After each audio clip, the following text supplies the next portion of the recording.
ان کی تاریخ اگر دیکھی جائے تو اللہ تبارک و تعالی نے ان کو یہ اعزاز عطا فرمایا افغانیوں کو.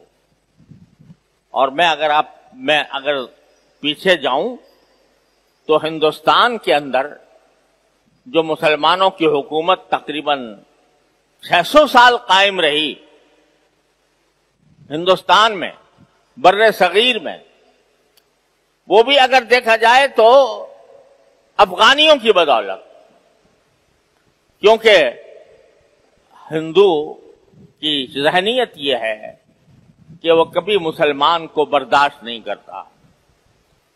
ہندو نے پوری تاریخ ہماری یہ بتاتی ہے کہ ہندوؤں نے ہمیشہ مسلمانوں پر ظلم و ستم کیے، ہمیشہ مسلمانوں کو تہہ تیغ کیا، ہمیشہ مسلمانوں کا خون بہایا. لیکن جب کبھی ہندوؤں نے یہ حرکت کی تو مسلمانوں کو ہندوؤں کے ظلم و ستم سے نجات دلانے کے لیے افغانستان کے لوگ آئے. حضرت شاہ ولی اللہ صاحب رحمۃ اللہ علیہ کے زمانے میں مرہٹوں کا سکہ چلا ہوا تھا اور مرہٹوں کی طرف سے مسلمانوں کے اوپر ظلم و ستم کے پہاڑ توڑے جا رہے تھے. تو حضرت شاہ ولی اللہ صاحب رحمۃ اللہ علیہ نے افغانستان میں خط لکھا افغانستان کے حاکم احمد شاہ ابدالی کو، اور وہ احمد شاہ ابدالی افغانستان سے آئے اور آ کر پانی پت کی جنگ میں مرہٹوں کو ایسی عبرتناک شکست دی کہ جس کے بعد مدت تک وہ سر نہیں اٹھا سکے. اس سے پہلے محمود غزنوی رحمت اللہ علیہ، انہوں نے جب دیکھا کہ مسلمانوں پر یہاں ظلم و ستم ہو رہا ہے تو محمود غزنوی نے مسلمانوں کو ظلم و ستم سے بچانے کے لیے غزنی سے سفر کر کے ہندوستان کے اوپر حملے کیے اور سومناتھ کا مندر توڑا. علاؤالدین خلجی وہ بھی افغانستان کے تھے اور انہوں نے آ کر ہندوستان کے اندر اسلامی حکومت قائم کی. تو پورے ہندوستان کے اوپر مسلمانوں کی حکومت کا جو طویل دور ہے وہ بھی در حقیقت افغانوں کی بہادری اور ان کے جذبہ ایمانی کا مرہون منت ہے. انگریز جب آیا اس نے پورے ہندوستان سے مسلمانوں کو تہہ تیغ کیا اور مسلمانوں کے ہاتھ سے حکومتیں چھینی. لیکن جب وہ افغانستان کی طرف بڑھا اور افغانستان کو بھی فتح کرنے کی کوشش کی تو برطانیہ کی وہ عظیم طاقت جس کے بارے میں کہا جاتا تھا کہ اس کی حکومت میں سورج غروب نہیں ہوتا،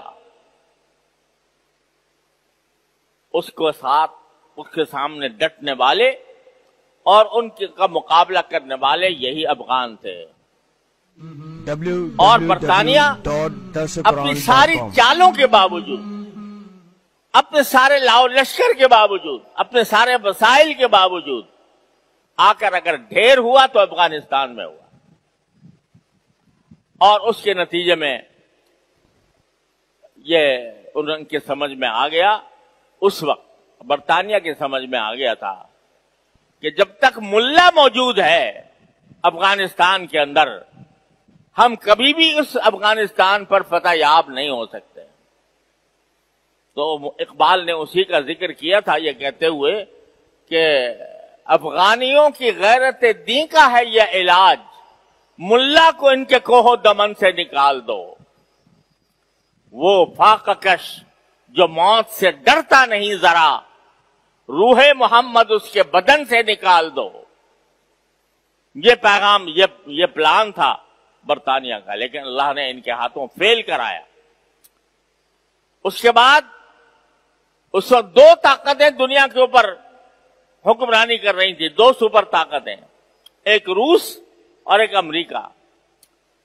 تو روس آیا تو اس روس نے چاہا کہ کہ میں کسی طرح افغانستان پر قبضہ کروں، اور افغانستان پر تنہا قبضہ کرنا مقصود نہیں تھا، بلکہ مقصود در حقیقت پاکستان کے اوپر بھی قبضہ کرنا اور گرم پانی تک پہنچنا مقصود تھا. لیکن اللہ تعالیٰ نے اس کو بھی، اس عظیم طاقت کو جو اس پر ایک سپر طاقت سمجھی جاتی تھی، سوویت یونین، اللہ تعالیٰ نے افغان مجاہدین کے ذریعے ہی اس کا قلع قمع کیا. اس طرح قلع قمع کیا کہ جب وہ شکست کھا کر بھاگا تو شکست کھا کر بھاگنے کے بعد اس کی پوری سوویت یونین کے ٹکڑے ٹکڑے ہو گئے. آج سوویت یونین کو کوئی نہیں جانتا. اس کے تمام جن ریاستوں پر سوویت یونین نے قبضہ جمایا ہوا تھا وہ اس کے بعد رفتہ رفتہ سب آزاد ہوتی چلی گئی.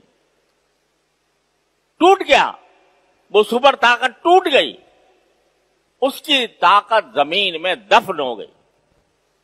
وہ بھی اللہ تعالیٰ نے ان کے ذریعے کرائی اور ان کے جذبہ ایمانی کے ذریعے کرائی.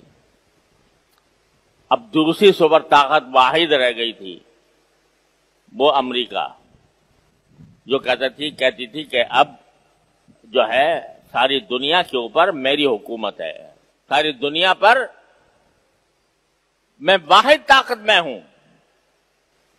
اس نے حملہ کیا، ایک ایسی حکومت پر حملہ کیا جو طالبان کے زیر قیادت تھی. 3 سال تک انہوں نے افغانستان کے اندر امن و امان اور انصاف کی مثالیں قائم کی تھیں. اگرچہ کچھ غلو بھی تھا، اگرچہ بعض معاملات کے اندر دانشمندی کی اور حکمت کی بھی کمی تھی، لیکن 3 سال تک انہوں نے حکومت کی افغانستان کے اوپر، مگر اس کو دنیا کی طاقتوں نے تسلیم نہیں. صرف پاکستان تھا، سعودی عرب تھا اور امارات تھا جس نے اس حکومت کو تسلیم کیا ہوا تھا. باقی سب کہتے تھے ہم ان کو نہیں مانتے.